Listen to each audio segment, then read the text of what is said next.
자, 이번 챕터는 마이크로 플루이딕 시스템을 실제로 패브리케이션하고 주요 이용되었던 지오메트리에 대해서 같이 고민해보고 공부하는 시간을 가지려고 합니다. 어, 벌써 이제 챕터 9이고 이제 이번 학기 강의가 마지막을 향해서 가고 있네요. 챕터 9 Fabrication Geometry in Laminar Flow. 그래서 이제 주요 목차는 다음과 같고요. 이게 벌써 마이크로 플루이딕 시스템이 한 25년, 막 24년, 25년 이렇게 되어가는 것 같아요. 그러니까 사실 어느 정도 제가 사실 학위를 처음 시작했던 2005년도만 하더라도 굉장히 역사가 짧고 이래서 당시 마이크로 플루이딕 시스템을 공부를 할 때는 사실 다뤄야 될 시스템이 상대적으로 굉장히 협소했거든요. 공부해야 될 범위가. 근데 상당히 많은 발전이 이루어져서 그 마이크로 플루이딕 시스템을 구현하기 위해서 쓰이는 방법도 굉장히 다양해졌고, 그리고 초기에는 사실은 PDMS 같은 고무로만 실제 실험을 구현을 했는데 최근에는 글래스 혹은 실리콘 글래스 같은 이노게닉 혹은 어떤 반도체 기반으로도 많이 옮겨왔습니다. 그런 과정들을 하나하나 다루면서 왜 이렇게 채널을 디자인을 했고 만들어 왔는지 알 필요가 좀 있어요. 예, 그래야지 여러분들이 그 플루이딩 미케닉스의 원리가 요소 다 들어가 있는데 그 히스토리컬한 리서치 플로우 중에서 어떤 펀더멘탈들이 어떻게 적용이 됐는지, 플루이드 미케닉스에 적용이 됐는지를 알고 이해를 좀 하셔야 만약에 이쪽 분야를 연구를 하셨을 때 어떤 그 여러분 연구 목적에 따라서 어떤 플루이딕 채널의 디자인을 각각 이렇게 가변적으로 자유자재로 온디맨드하게 하실 수 있어야 되잖아요. 그런 적응력이 능력이 좀 생깁니다. 그리고 마이크로 플루이딕 시스템에서의 플루이드는 크게 사실은 그냥 컨티뉴어스한 라미나 플로우 그리고 드랍랩 혹은 에멀전을 가장 많이 구현을 하고 이용을 하거든요. 그 두 가지 플로우 형태 그를 볼 거고, 특히 이제 컨티뉴어스한 플로우 같은 경우에는 라미나 플로우 형태로 많이 가고, 그게 이제 여러 층을 인위적으로 디자인을 해서 시스템을 구현을 하고 이용을 하는 경우 있고, 그리고 이제 라미나 플로우 한 층의 어떤 한 종류의 라미나 플로우, 하나의 물질로 된 라미나 플로우 안에서도 이제 에멀전 혹은 뭐 버블이라고도 합니다. 그 보낼 때 어떻게 이제 경향을 보이는지, 이거 이 둘 다를 이제 스트럭처드 플루이드 이렇게 부르기도 하고요. 얘를 인테그레이션 하고 최근에 이제 굉장히 저가로 쉽게 구현하는 마이크로 플루이딕스도 데모가 됐거든요. 요 종류에 대해서 이제 쭉 한번 보고 우리가 배웠던 플루이드 미케닉스의 펀더멘탈이 어떻게 적용이 되는지도 보고 응용을 추가로 이제 다뤄볼까 합니다. 음, 이 마이크로 플루이딕스 시스템 구현에 있어서 역사를 얘기를 할 때, 혹은 마이크로 플루이딕 시스템의 어떤 실험적 구현을 예로 들 때 이분의 얘기를 안 할 수가 없습니다. 많은 분들이 아시리라고 생각이 들고요.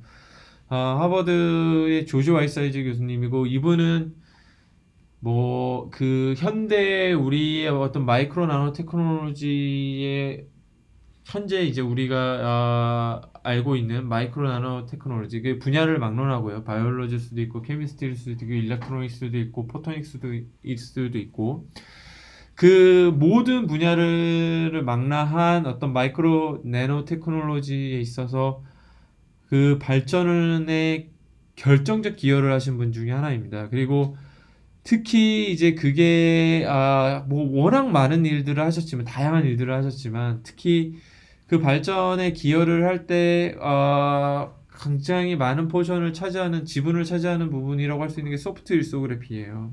이게 지금은 굉장히 일반화된 용어가 됐고 널리 쓰이는 용어가 됐죠. 그리고 너무 일반화되다 보니까 이게 특별한 연구 방법론으로 어떤 따로 분류하기도 어려워졌어요. 너무 와이드리 사용이 되는 실험적 방법이 되다 보니까 소프트 리소그래피, 그리고 카테고리도 굉장히 다양하고요. 소프트 리소그래피에 이분의 얘기를 안 할 수가 없습니다. 이 지금 학위를 시작하시는 분들은 사실 조조 헬서지 교수님을 잘 모르실 수도 있어요. 그리고 요즘은 어떤지 모르겠습니다. 그 실험실에 처음에 요즘 학생들 같은 경우에 소프트 리소그래피에 대해서 따로 공부하고 배우는지 잘 모르겠어요. 너무 일반화된 테크닉이다 보니까. 근데 이제 이 부분에 대해서 여러분들이 좀 정확하게, 될 수 있으면 정확하게 알고 있을 필요가 있습니다. 왜냐면, 마이크로 플루이딕스라는 게 지금은 물론 플라스틱이나 실리콘, 뭐, 글래스로 많이 시스템을 구현을 하지만, 사실 마이크로 플루이딕스라는 분야 자체가 태동을 할 때는 전부 칩을 대부분 소프트 리소그래피로 만들었어요. 네. 그래서 사실 소프트 리소그래피가 일반 어떤 패터닝의 어떤 그 언컨벤셔널한 리소그래피, 그러니까 탑다운 메소드 중에서 이제 포토 리소, 이빔 리소, 포커스드 아이온 빔 리소, FIB 리소 같은 전통적인 세마이컨덕터 프로세스에서 쓰이는 게 아닌 프로세스를 이제 보통 이제 언컨벤셔널 리소그래피 이렇게 부르는데, 언컨벤셔널 리소그래피의 대표적인 방법이 이제 소프트 리소그래피이고, 이게 일반 패터닝에 많이 쓰이는 기본 기술이 됐다라고 생각하시는 학생들이 많은데, 그뿐만 아니라 사실 마이크로 플루이딕스라는 분야 자체도 이 소프트 리소그래피가 있었기 때문에 나올 수 있었거든요. 그래서 소프트 리소그래피는 그 여러 가지 카테고리가 있지만, 그 Y 사이즈가 규정한 어떤 소프트 리소그래피의 카테고리는 여기 정리된 게 다입니다. 그래서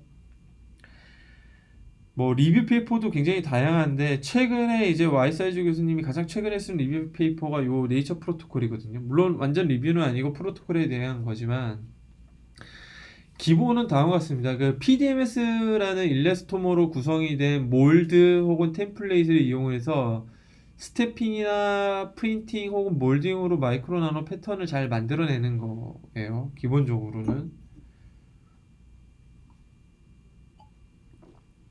그래서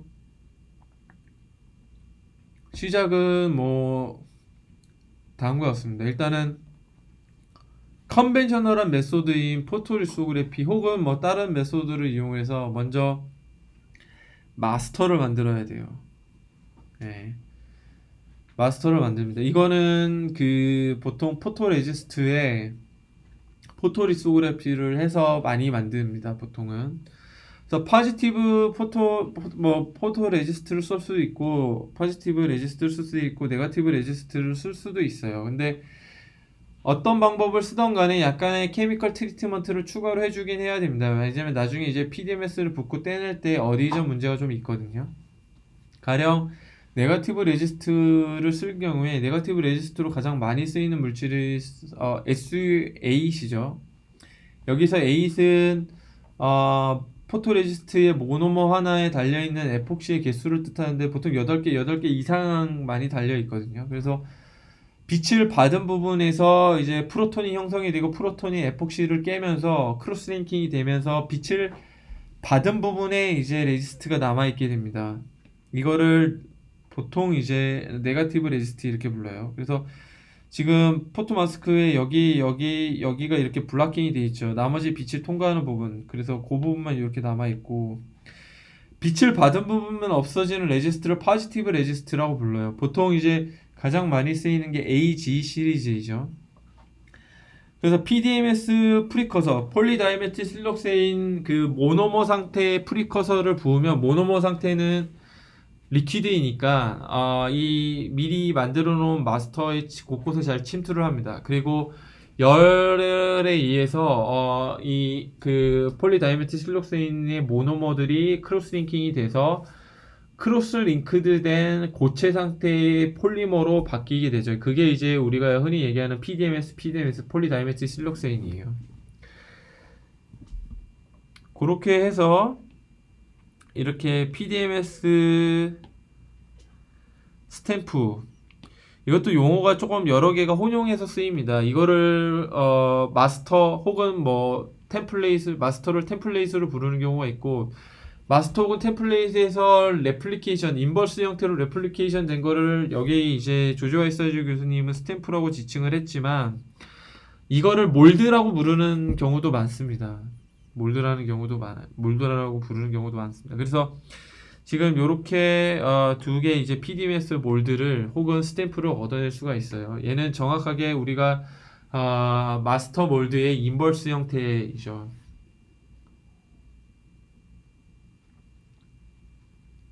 그리고 앞서 말씀을 드린 것처럼 포토 레지스트로 구성이 된 마스터 같은 경우에는 표면 처리를 잘 해줘야 PDMS를 경화한 후에 PDMS를 마스터로부터 잘 떼내낼 수가 있어요. 특히 이제 SUA 같은 경우에는 포토리소그래피를 하고 나면 빛을 받은 부분, 즉 남아있는 레지스트가 남아있는 표면에 이 에폭시 링이 깨지게 되면, 에폭시 링이 프로톤이 와서 깨게 되면 얘가 OH가 되면서 크로스링킹이 됩니다. 그러니까 표면에 OH가 잔뜩 있으면, OH는 기본적으로 약간 폴라하거든요. 폴라해서 물하고 친하죠. 폴라하다는 얘기는 이제 PDMS와 어디전이 좀 강할 수 있다는 뜻이기도 합니다. 그래서 이 포토레지스트로 만든 마스터, 포토리소가 끝난 직후에 SU의 OH기를 덜 폴라한 몰레큘로 치환을 시켜주는 게 필요해요. 그래서 흔히 하는 게 클로라이드나 플로라이드처럼 할로겐 원소들을 많이 붙여주게 됩니다. 이거는 뭐 베이퍼 증착 등등으로 뭐 가능합니다. 그러니까 보통 이제 HMDS라는 몰레큘을 많이 쓰는데, 이제 데시케이터에 이제 HMDS를 몇 방울 떨어뜨려 놓고 같이 이제 베큐밍을 해주게 되면 HMDS, 즉 할로겐 원소들을 잔뜩 머금고 있는 이 분자들이 이 SU에서 이렇게 표면에 딱 가서 붙습니다. 그러면 그 뒤에 이제 PDMS 프리커서를 붓고 경화를 시키고 PDMS를 떼어내더라도 굉장히 잘 떨어져요. 그 표면이 굉장히 덜 폴로하기 때문에. 그리고 또 이제 제가 언급을 드리고 싶은 부분 중에 하나가 SUA를 혹은 뭐 AJ 시리즈의 포토 레지스트를 그대로 이용하지 않습니다. 템플레이트로, 마스터로. 아무래도 유기물이다 보니까 반복해서 PDMS 스탬프 혹은 몰드를 복제하면 손상이 가야 하거든요. 미케니컬 손상이. 그래서 때에 따라서는 실리콘 웨이퍼를 가지고 포토리소나 이빔리소나 뭐 FIB 같은 걸로 그 위에 뭐 레지스트를 패터닝을 한 다음에 리액티브 아이온 해칭을 많이 해가지고 그 포토 레지스트, 예를 들어 여기서 지닌 서브스트레이트가 실리콘이라고 생각하시면 되거든요. 그리고 위에 이제 포토 레지스트가 패터닝이 돼 있으면은 얘가 마스크 역할을 할 수가 있죠. 그래서 이 마스크를 제외한 나머지 부분을 리액티브 아이온 해칭, RI라고 하죠. RI로 쳐내면은 실리콘이 쳐지겠죠.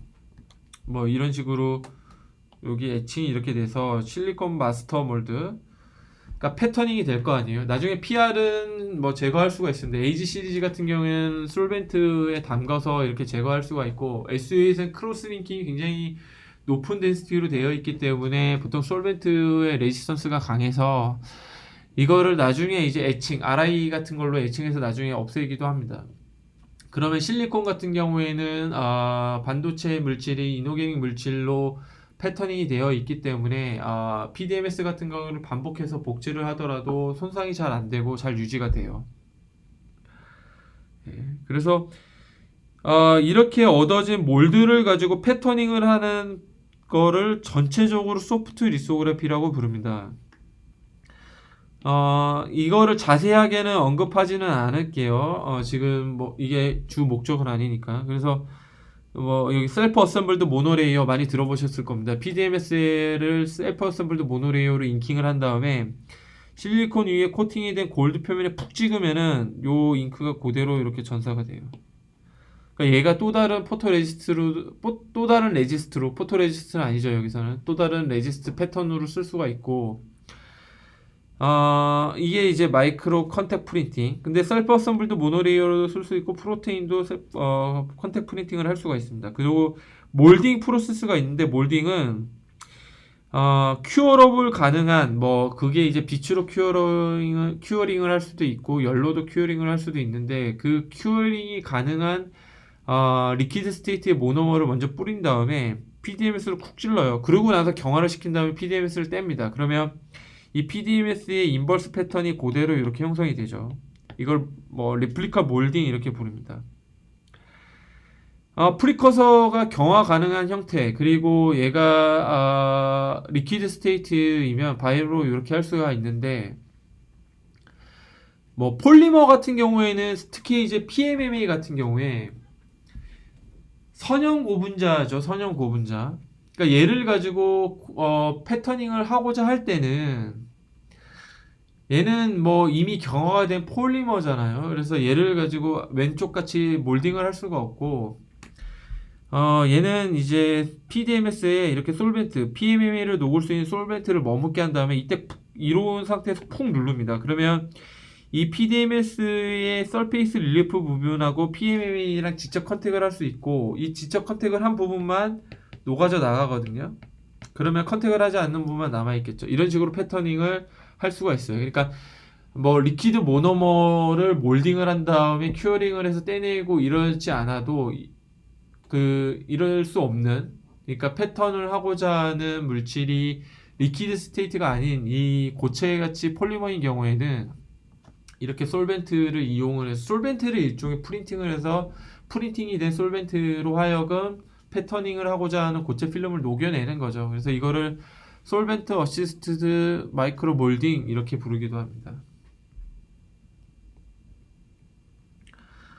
실제로 이제 뭐 PDMS 몰드로 뜨는 과정을 이렇게 나와 있는데, 이 배경의 어두운 부분, 요게 이제 마스터가 있는 서브스트레이트예요. 그리고 반짝반짝하다는 거는 뭐 패턴이 있다는 거죠. 여기에 PDMS 프리커서를 붓고, PDMS 프리커서는 보통 그 상온에서 그리고 열을 가해서 둘 다 이제 경화를 시킬 수 있는 걸로 디자인이 되어 있습니다. 그래서 열을 가하면 조금 더 빨리 경화가 되고요. 상온에서 하면은 뭐 경화 시간이 좀 더 길고, 다만 상온에서는 폴리머라이제이션이 느리게 천천히 이루어져서 굉장히 덴스하게 이렇게 이루어지는 반면에 열을 가하면 폴리머라이제이션 속도가 좀 빠릅니다. 그래서 이 경우에는 덜 성기하게 폴리머라이제이션이 되면서 부피 수축이 좀 커져요. 사실 모든 여러분들이 좀 아셔야 될 게, 예를 들어서 모노머 상태에서 폴리머라이제이션이 이루어지게 되면 보통 부피 수축을 동반합니다. 그 이유는 모노머들이 이렇게 프릴리하게 있다가 폴리머라이제이션이 된다는 거는 각자가 이렇게 만난다는 뜻이잖아요. 그러면은 분자의 밀도 자체는 커지게 되겠죠. 더 덴스하게 되니까 전체 부피는 줄어듭니다. 보통은. 그래서 얘를 이렇게 뗀 다음에 이 면도날로 PDMS를 쿡쿡 찔러서 이렇게 자를 수가 있어요. 뭐 여러분 다 해보셨으리라 생각이 듭니다. 그래서 이렇게 잘라가지고 요거 하나하나를 스탬프로 쿡쿡쿡 프린팅 이렇게 누르면서 패터닝을 하는 거예요. 그래서 실제로 이게 되게 실제 소프트 리소그래피의 실험 과정을 리얼리스틱하게 보여주는 이미지인데요. 여기 이제 반짝반짝 금색이 뜨죠. 보통 실리콘 웨이퍼 같은 데다 금을 증착하면 보통 요런 외관을 갖거든요. 여기에 이제 PDMS고, 셀프 어셈블드 모노레이어가 코팅이 되어 있는, 그러니까 인킹이 되어 있는 거죠. 인킹이 되어 있는 PDMS 스탬프이고, 얘를 그냥 이렇게 푹 갖다 놓아요. 그리고 그냥 손으로 뗍니다. 그러면 끝나요. 그래서 요 셀프 어셈블드 모노레이어를 금 패턴 위에 이렇게 패터닝을 할 수가 있어요. 금 표면 위에 패터닝을 할 수가 있습니다. 그럼 굳이 왜 지금 이렇게 소프트 리소그래피를 하냐? 이 손으로, 일단은 여러분 여기서 보셨던 것처럼 일단 마스터 몰드만 있으면, 그리고 마스터 몰드는 쉽게 여러 번 반복해서 제작이 가능하고, 근데 패터닝이 이렇게 손으로 할 수 있다는 거예요. 당시에 이게 굉장히 획기적이었고, 2000년대 특히 이제 조지 와이스, 그러면 이제 소프트 리소그래피가 언제부터 시작된 거냐? 이거는 딱 뭐 몇 년도부터 이렇게 시작했다라고 연한을 정할 수는 없고요. 조조아 사이즈 교수님이 1990년 초반에 이 골드 표면의 서페이스를 셀프 어셈블드 모노레이어를 패터닝하는 연구를 하면서 도입이 되기 시작해요. 그러면서 90년 중후반에 이 소프트 리소그래피의 요소 기술들이 하나하나씩 발표가 됩니다. 그러면서 어떻게 보면은 조조 알사이즈 교수님이 90년대 이제 많은 그 소프트 리소그래피를 일반화시키기 위한 방법론들을 하나하나 발표를 해왔던 거예요. 그러면서 2000년에 접어들면서 전 세계 사람들이 이 기술에 매료가 돼서 굉장히 많은 연구를 합니다. 그래서 실제로 2000년대 보면은 어드밴스 머티리얼 같은 저널에 굉장히 좋은 저널이죠. 어드밴스 머티리얼 같은 저널에 한 호에 소프트 리소그래피 관련된 연구 항상 발표가 됐어요. 항상. 그래서 2000년도에 그렇게 많은 연구가 정말 많은 페이퍼를 어드밴스 머티리얼 같은 탑 저널에서 발견할 수 있거든요. 그러면서 이제 조슈아 사이즈 그룹에서 발표가 됐던 일반화됐던 소프트 리소그래피를 넘어서 이게 보다 더 광범위하게 쓰이고 일반화되기 시작을 합니다. 이게 왜 당시 많은 사람들이 이 기술에 매료가 됐을까? 이거는 당시만 하더라도 사실은 이렇게 마이크로 나노 패터닝을 손으로 할 수 있다는 게 믿기지 않을 만큼 너무나 쉽고 간단하고 또 실제로 이렇게 손으로 하는데도 되게 잘 돼요. 근데 이 소프트 리소그래피 이전에는 이렇게 마이크로 나노 패터닝을 만들 수 있는 방법이 사실상 포토 리소그래피로 제한이 됐고, 지금 뭐 저희 융합대학원만 하더라도 저기 클린룸에 바로 이제 근거리에 존재를 하고 그 안에 뭐 포토 리소그래피 장비들이 다 있고 하지만 사실 우리나라만 하더라도 2000년 초중반까지 포토리소그래피를 할 수 있는 학교가 거의 없었어요. 거의 없었습니다. 그러니까 뭐 우리나라에 있는 탑스쿨에도 학과에서 저렇게 클린룸을 갖추고 포토리소그래피 장비, 포토리소그래피 필요한 장비들을 갖추고 있는 게가 거의 없었습니다. 사실상 전국에 없었다고 봐도 무방해요. 국책연구소의 일부만 갖고 있었죠. 근데 이제 마이크로 나노 패터닝이 어떤 분야를 막론하고 모든 어떤 분야의 어떤 기반 기술이잖아요. 근데 이제 포토리소그래피 말고는 방법이 없었다는 뜻은 굉장히 전 세계적으로 탑그룹 일부만 이 연구를 할 수 있었다는 뜻이거든요. 근데 그거를 일반 모든 연구실에 어떤 국적을 막론하고 연구실 뭐 학교 레벨을 떠나서 모든 연구실에 쉽게 할 수 있게 해줬다는 굉장히 큰 의미가 있어요. 그것도 손으로. 그러니까 마스터 몰드야 물론 만들 때 포토리소그래피나 이빔이나 FIB 같은 어떤 반도체 공정이 필요하지만 한 번 만들어지고 나면은 이걸 반복해서 쓸 수 있기 때문에 된다는 거죠. 그래서 이게 소프트 리소그래피가 태동했던 당시의 상황에 비추어서 왜 이 기술에 사람들이 많이 매료가 됐을까를 이해를 조금 하셔야 돼요. 그래서 Y 소프트 리소그래피라고 제가 해서 몇몇 주요 상황들을 정리를 해놨어요. 일단은 포토 리소그래피 같은 경우에 그런 방금 전에 제가 말씀을 드렸던 장비 어세스의 한계가 있다는 거, 특히 당시에 90년대 중후반, 2000년대 초중반까지만 하더라도 이게 우리나라에 특히 해당이 됐던 얘기입니다. 그래서 국책연구소 혹은 어떤 회사에서 부탁을 하고 굉장히 많은 돈을 주고 패턴 의뢰를 해야지 마스터 몰드를 받을 수 있었어요. 그게 일반 여기 나와 있는 것처럼 당시 기준으로 뭐 화학자, 바이올로지스트, 머티리얼 사이언티스트한테 굉장히 비쌌고 장비에 대한 어떤 어세서빌리티도 없었습니다. 그리고 또 하나는 포토리소그래피는 빛을 위에서 아래로 떨어뜨려서 선택적으로 광 반응을 일으켜가지고 패터닝을 하는 방법이다 보니까 기본적으로 2차원 표면에 적합한 방법입니다. 포토리소그래피는. 네, 근데 비단 뭐 포토리소그래피뿐만 아니라 이빔 리소그래피나 FIB 같은 전통적인 탑다운 리소그래피는 전부 2D 표면에만 적합해요. 예, 3000 곡면을 갖고 있는 데는 절대 못 합니다. 물론 하려면 할 수도 있는데, 곡면을 갖고 있으면은 비교적 높은 위치에 있는 데서는 빛이 노멀로 떨어지지만, 사이드에 있는 커버를 갖고 있는 녀석, 그러니까 이런 표면에서 패터닝을 하고 싶다. 그럼 빛은 위에서 아래로 이렇게 떨어지는데, 그러면 제가 말씀드리는 건 이 부분하고 이 부분의 패턴이 다르게 형성이 되는 거예요. 포토리소그래피 같은 경우에는. 근데 여러 가지 응용적인 측면에서 어떤 non 플랜한 커브를 갖고 있는 표면에도 패터닝을 해야 될 필요가 있고 3차원 패터닝이 적합하지도 않는 거죠. 그러니까 이러한 포토리소그래피를 이용해서 3차원 구조를 얻어내려면 2차원 패턴을 먼저 얻어낸 다음에 다른 물질로 플래너라이제이션을 합니다. 이걸 플래너라이제이션이라고 해요. 스핀 코팅으로 전체를 덮고 다시 타겟 물질을 덮은 다음에 포토리소그래피를 하고 이 부분을 에치아웃해서 패터닝을 해야 돼요. 이거를 원하는 구조를 얻어낼 때까지 반복적으로 해야 3차원 구조를 얻어냅니다. 이렇게 복잡한 과정을 거쳐야 되는 이유는 기본적으로 포토리소그래피가 2D에 이펙티브하기 때문이고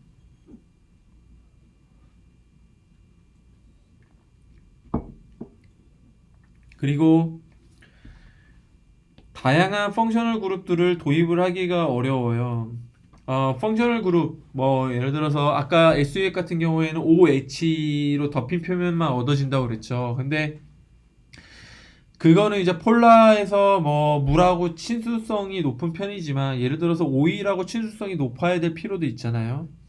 그리고 이제 뭐, 프로테인 패터닝도 필요하고, 그러니까 폴라, 넌폴라한 케미컬을 다양하게 패터닝을 할 수가 있어야 되고, 때에 따라서 예를 들어서 뭐 바이오칩 같은 거 만들 때는 프로테인, 펩타이드 혹은 DNA 같은 거를 그런 바이오 물질들을 패터닝을 해야 할 수도 있어야 되는데 그런 다양한 케미스트리 도입이 포토리소그래피에서 기본적으로 어렵습니다. 이거는 포토리소그래피, 이빔 리소그래피에 적합한 레지스트들이 이미 잘 나와 있고 그 외에 다른 포토 레지스트를 도입하기에는 여러 한계가 있기 때문이에요. 그래서 앞서 말씀드린 것처럼 네거티브 포토레지스트로 SU8, 에폭시를 갖고 있는 SU8, 뭐 파지티브는 AG 시리즈, 그리고 이빔 리소그래피 가장 많이 쓰이는 레지스트는 폴리메틸 메타아크릴레이트라는 앞서 잠깐 언급을 했었던 폴리머예요.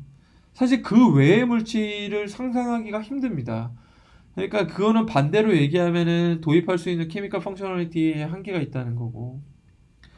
그리고 그 뭐 실리콘 웨이퍼 외에 다른 기판의 도입이 상당히 힘듭니다. 뭐 글래스는 좀 나아요, 여기. 근데 플라스틱 같은 경우에는 포토리소그래피에서 포토 익스포저를 하고 나서 언리액티드 된 부분들을 녹여낼 때 솔벤트에 담가서 녹이거든요. 그 솔벤트들이 대부분 플라스틱 같은 고분자를 녹여냅니다. 세라믹도 마찬가지고요. 그러니까 기판이 대부분 그 포토리소그래피나 이빈 리소그래피에 쓰이는 기판은 대부분 이제 실리콘을 가장 많이 써요. 근데 예를 들어서 우리가 뭐 플렉서블한 일렉트로닉 디바이스를 만들고자 할 때는 플라스틱 서브스트레이트를 써야 되는데 제한이 있다는 거죠.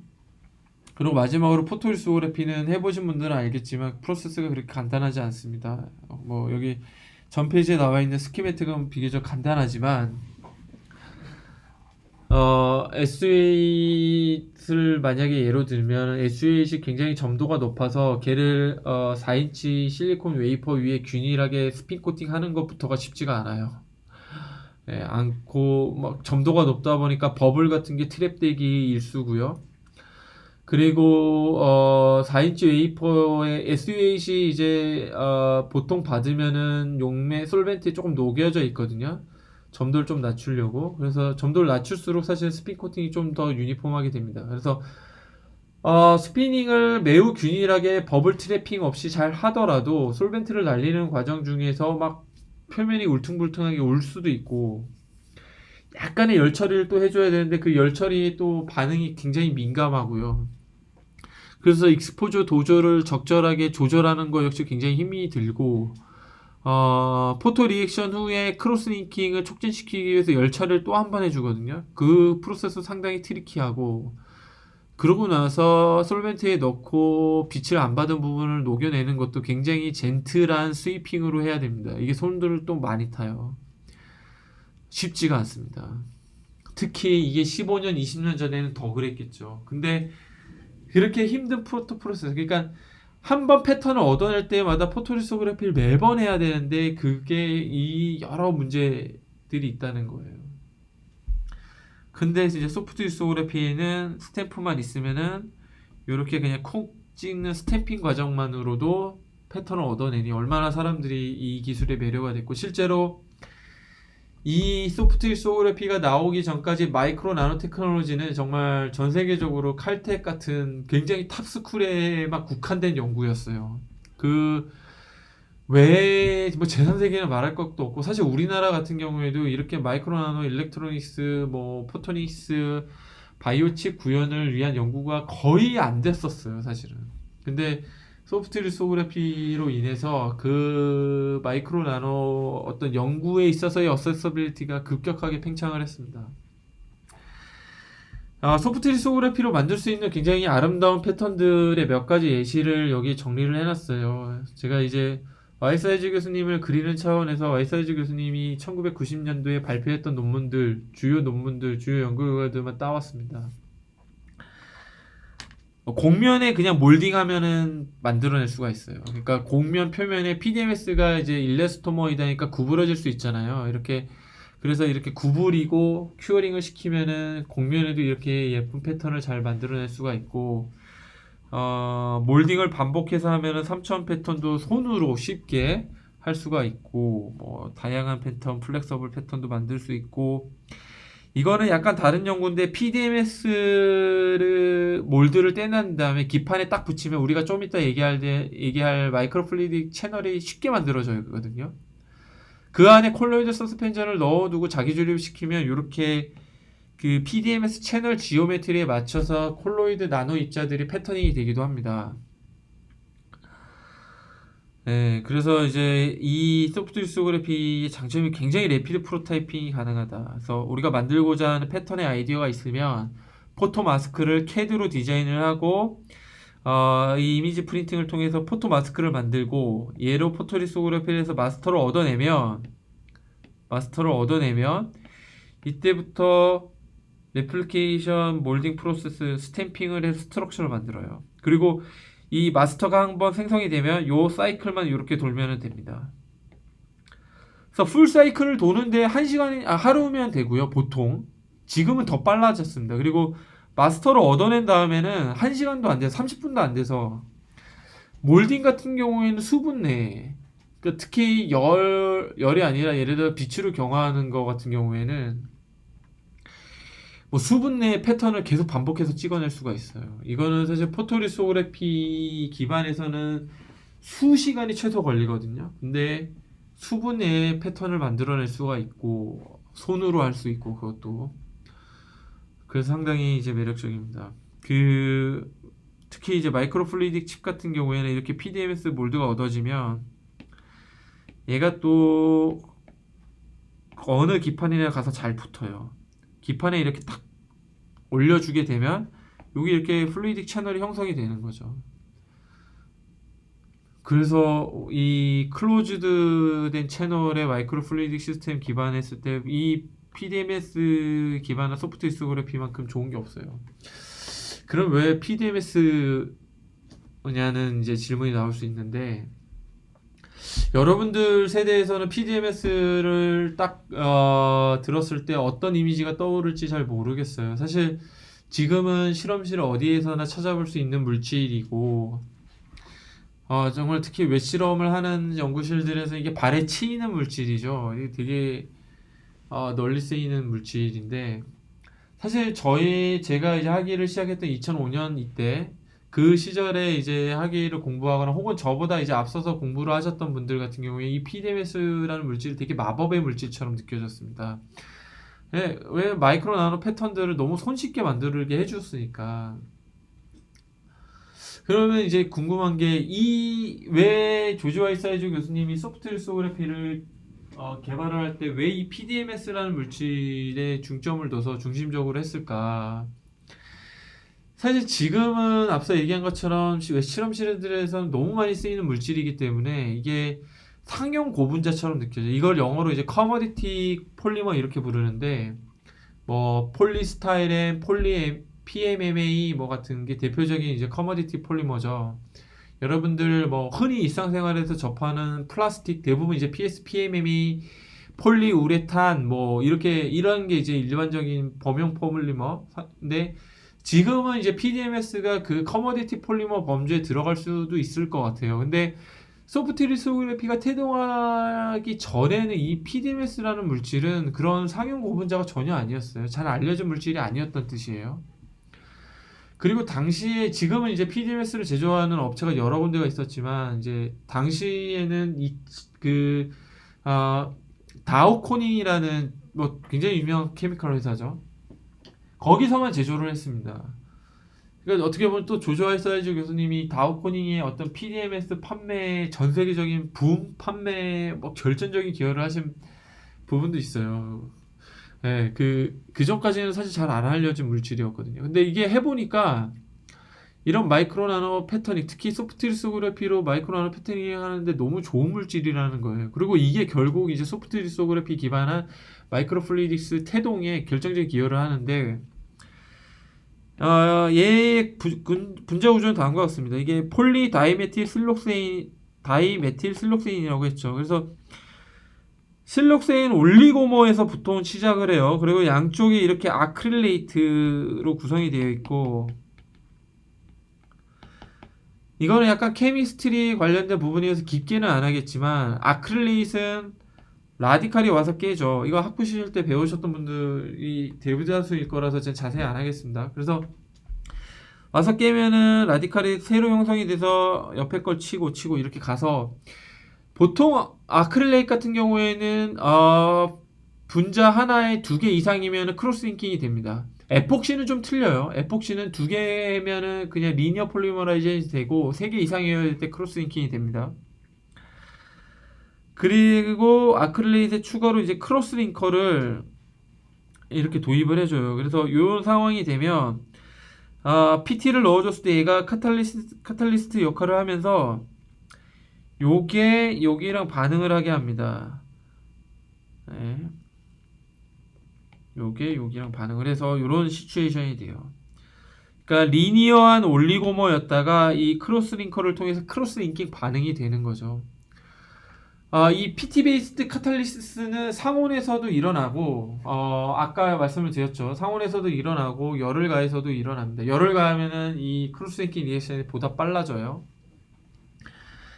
그래서 이 분자 구조를 보면은 요게 예전에도 제가 언급을 했었던 것 같은데, 요게 실록세인 본딩이에요. 그러니까 PDMS는 기본적으로 실록세인 백본에 메틸 2개가 이렇게 브랜치 됩니다. 그러니까 모노머 유닛 하나에 메틸 2개가 이렇게 브랜치가 돼요. 그래서 다이메틸을 붙는 겁니다. 그래서 다이메틸 실록세인인데 얘가 폴리머니까 폴리다이메틸 실록세인이 되는 거고, 이 일레스토머입니다. 그냥 고무란 뜻이에요. 그래서 디포머블이 가능해요. 디포머블이 가능합니다. 이게 좀 중요한 요소인 게, 앞서서 우리가 여기서 봤던 이미지처럼 PDMS 이렇게 푹 누르죠. 근데 얘가 매우 딱딱하다면 이 PDMS 스탬프가 이 컨포멀 컨택이 잘 안 될 거예요. 그죠? 컨포멀 컨택이 잘 안 될 겁니다. 야, 플라스틱 위에 플라스틱을 얹어 놓으면 얘네들끼리 표면이 완전 밀착된 그런 컨포멀 컨택이 안 되죠. 근데 얘가 약간 디포머블 하기 때문에 표면에 탁 달라붙어요. 이게 조금 중요한 요소예요. 그래서 이게 비교적 넓은 면적의 패턴에 튀어나와 있는 모든 부분이 패턴의 어떤 우리가 넓은 면적의 컨포멀 컨택을 정확하게 하기 때문에 패터닝이 되고 나서 그때 그 패턴의 어떤 구조적인 정확성, 유니포미티비티가 상당히 높습니다. 이게 손으로 해도 높은 퀄리티의 패턴이 얻어질 수 있을 정도니까 이게 중요한 요소예요. 왜 고무 패턴, 예를 들어서 도장을 딱딱한 플라스틱으로 만들어서 찍는다고 치면 그 도장 표면에 있는 윤곽을 정확하게 찍어낼 수가 없겠죠. 근데 도장을 고무로 만들면은 우리가 미케니컬한 힘을 이렇게 가했을 때 그 도장 표면에 있는 패턴이 정확하게 타겟 서브스트레이트에 닿겠죠. 컨포멀 컨택이 된다고요. 그죠? 그리고 반대로 떼어낼 때도 더 잘 떼낼 수가 있고. 그래서 실제로 PDMS를 이렇게 딱 한쪽부터 이렇게 탁 붙게 두면은 이쪽으로 쫙 붙으면서 쫙 붙는 게 탑에서 이렇게 보여요. 실제 실험을 하면. 또 하나 디포머블하다는 거는 우리가 이렇게 곡면 위에 패터닝을 할 때도 스탬프를 구부려서 딱 곡면에도 잘 부착할 수 있다는 뜻이에요. 네, 그래서 라지 에어레어의 컨포멀 컨택을 잘 할 수 있게 할 뿐만 아니라 넌 플래너한 커버처를 갖고 있는 표면에도 잘 붙일 수가 있고, 그리고 폴리다이메틸 실록세인의 분자 구조를 잘 보시면 이 메틸길들이 이렇게 다 튀어나와 있죠. 메틸기들은 넌폴라합니다. 넌폴라해요. 그래서 이 넌폴라 그룹들이 이렇게 다수 표면에 위치하고 있기 때문에 표면 에너지가 상당히 낮아요. 반대로 얘기하면 무슨 얘기냐면 인터페이셜, 그러니까 그 계면을 형성하는데 에너지가 상당히 적게 듭니다. 적게 들어요. 그래서 얘를 그 스탬핑을 하기 위해서 타겟 서브스트레이트에 붙였을 때, 그러면은 PDMS랑 타겟 서브스트레이트랑 인터페이스를 형성을 하고, 인터페이스 형성에는 반드시 에너지가 수반이 됩니다. 근데 이때 적은 에너지가 수반이 돼요. 그래서 붙어있는 인터페이스를 없애는, 즉 두 개의 컴포넌트를 서로 분리해낼 때는 이 인터페이셜 에너지 형성할 때 쓴 에너지만큼의 에너지를 줘야지 떨어지거든요. 근데 인터페이셜 에너지가 큰 경우에는 잘 안 떨어지겠죠, 당연히. 왜냐하면 높은 에너지를 필요하니까. 근데 넌폴라하기 때문에 인터페이셜 에너지가 상대적으로 적은 편이어서 쉽게 떼어낼 수가 있어요. 그리고 또 넌폴라하기 때문에 뭐 친수성도 아니고 소수성이고 케미컬이 굉장히 이너트합니다. 예. 그래서 지금까지 말씀드린 내용들이 여기 이렇게 정리가 되어 있고, 그리고 이거는 아머포스 고분자예요. 결정지 고분자가 아닙니다. 결정지 고분자 같은 경우에는 약간 뭔가 우리 그 패턴에서 반짝반짝한 어떤 일리스던스 컬러를 봤던 것처럼 어떤 옵티컬하게 액티브할 건데 액티비티가 있을 텐데 그런 게 없어서 투명해요. 투명하고 아이소토픽하다는 거는 아머포스하다는 거예요. 완전히 비정질 상태, 호모지니어스 하고, 그 다음에 이게 일종의 실리콘 러버거든요. 굉장히 듀러블합니다. 굉장히 듀러블해요. 그쵸? 여러분들 예를 들어 소프트 리소그래피를 위해서 이거 한번 해보세요. PDMS 레플리카 혹은 스탬프 몰드를 이렇게 뜬 다음에 그거를 뭐 1년, 2년 학위 기간 내내 이렇게 여러분 책상 위에 그냥 둬보세요. 둬보시고 학위 끝날 때쯤에 패턴이 변해 있는지 보세요. 전혀 안 변해 있습니다. 전혀 안 변해 있어요. 그리고 실험실에서 많이 하는 것 중에 하나가, 예를 들어서 이렇게 PDMS 패턴이 이렇게 있잖아요. 그랬을 때 뭐 실험실에서 실험을 하다 보면, 혹은 뭐 여러분 책상 위에 이렇게 올려놓고 보면 이렇게 먼지가 앉을 수 있잖아요. 그거 그냥 제거를 쉽게 하는 방법이 스카치 테이프로 붙였다 계속 반복하면은 표면에 있는 먼지 다 날아가요. 네. 그리고 그럼 스카치 테이프를 눌렀다 붙였다 뗐다 이렇게 손으로 계속, 이게 손으로 해도 되거든요. 해고 나서 스카치 테이프를 떼고 나서 한번 옵티컬 마이크로스코프 같은 걸 표면을 보세요. 패턴 전혀 안 뭉개져 있어요. 굉장히 듀러블해요. 미케니컬하게 굉장히 듀러블합니다. 그리고 이너트한 표면을 또 쉽게 화학적으로 바꿀 수도 있어요. 인위적으로. 예를 들어서 여기 나와 있는 것처럼 PDMS가 이렇게 있으면 여기에 이제 넌폴러한 메틸 그룹들이 쫙 나와 있잖아요. 여기 O2 플라즈마를 살짝 때려주게 되면, 혹은 UVO라고 UV랑 어떤 옥시전이랑 같이 나오는 그런 장치가 있거든요. 거기에 익스포저 해주면 표면이 실리시피케이션이라고 해가지고 메틸기가 날아가면서 OH 그룹 실리카 라이크하게 돼요.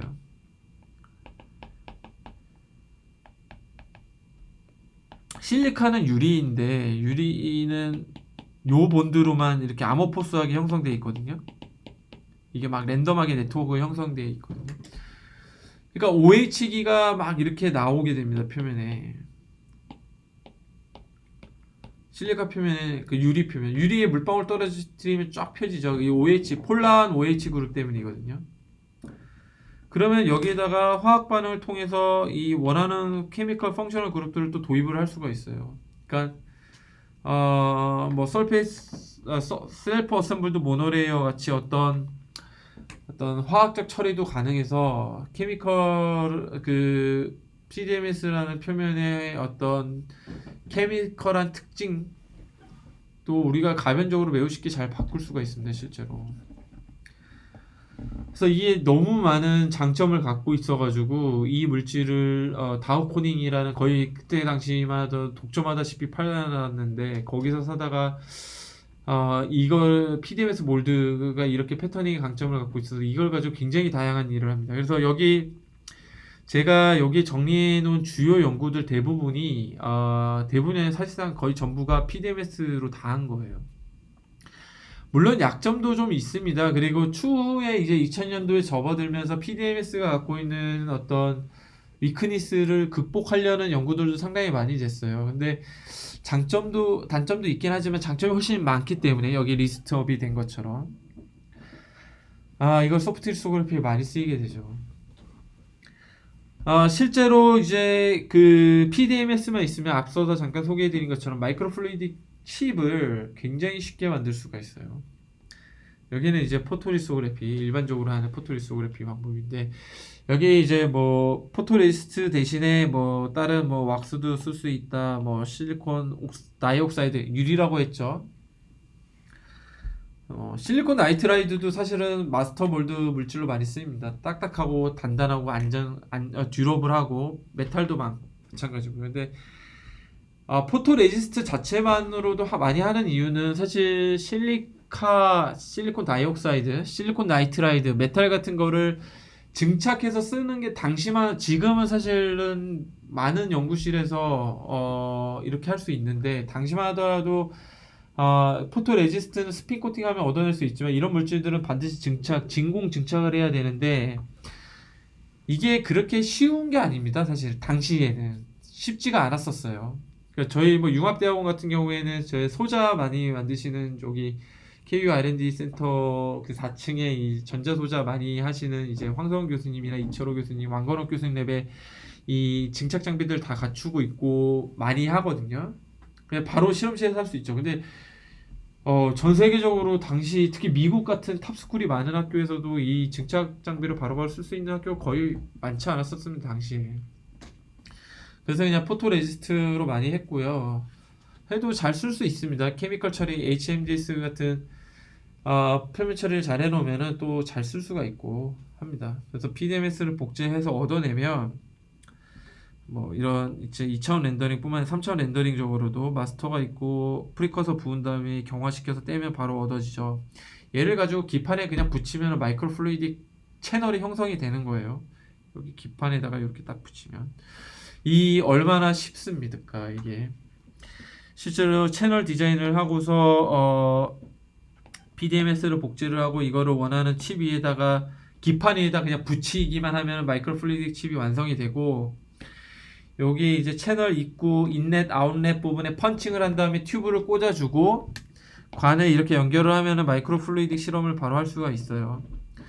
그래서 플루이드는 보통 당시에는 이제 실린지 펌프를 많이 썼습니다. 그 주사기에다가 튜브를 꽂고 주사기를 서서히 밀어줄 수 있는 어떤 실린지 펌프를 많이 썼고 사실 지금도 실린지 펌프를 굉장히 절대 다수 실린지 펌프를 쓰죠.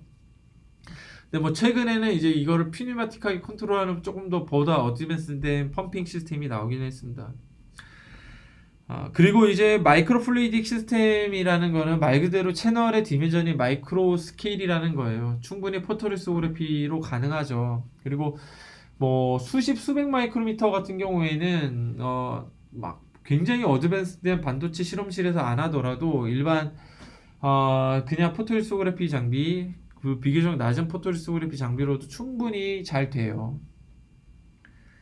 잘 됩니다. 그래서 초기에 이제 마이크로플루이딕스라는 분야가 태동을 할 때 거의 대부분 전부라고 하면 또 아닌 경우도 있을 수 있으니까 거의 절대 다수가 이렇게 이제 플루이딕 채널을 만들어서 실험을 하는데 사실 이 90년대 말 2000년 초반만 하더라도 어떤 마이크로 환경에서 어떤 플루이드를 보내고 그 관련된 것들을 스터디를 하는 게 당시만 하더라도 상당히 놀라운 연구 주제였습니다. 이거 자체만으로도. 그러니까 뭐 사람들이 열망했던 어떤 레버너 칩에 대한 구현 가능성을 본다는 것뿐만 아니라 플루이드 미케닉스에서 알려진 지식들을 직접 이렇게 마이크로 환경에서 적용해서 볼 수 있다는 거에 많이 매료가 됐거든요. 그러니까 그 중에 이제 대표적인 거라고 할 수 있는 게 플루이딕 채널이 마이크로 환경으로 작아졌을 때 이제 레이놀즈 넘버가 매우 작을 때인데, 이때 이제 레이놀즈 넘버가 매우 작을 때 일어나는 어떤 라미나 플로우를 직접 관찰할 수 있고 이거를 응용할 수 있다는 그런 점이었죠. 그래서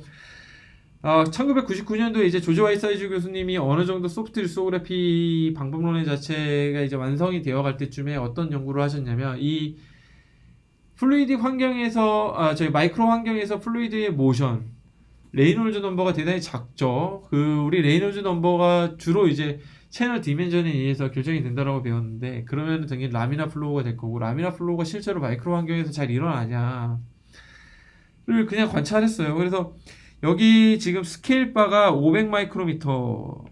이거 굉장히 큰 스케일입니다, 비교적. 그러니까 채널의 어떤 위스 디멘전이 뭐 대략 한 100 마이크로미터, 한 200 마이크로미터 정도 되겠네요.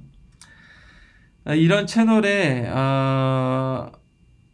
플루이드를 서로 다른 플루이드 이렇게 넣어줬어요. 그리고 왜 비주얼라이제이션을 좀 쉽게 하려고 레드, 블랙 잉크, 블랙 다이를 섞은 용액을 넣어줬는데, 보시는 것처럼 전혀 섞이지 않고 흘러가죠. 전형적인 라미나 플로우라는 뜻이에요. 전형적인 라미나. 물론 이 플루이드의 인터페이스에서 약간의 섞이는 경향이 없지 않아 보이긴 합니다. 근데 이거는 사실 디퓨전에 의한 거예요, 사실은. 네.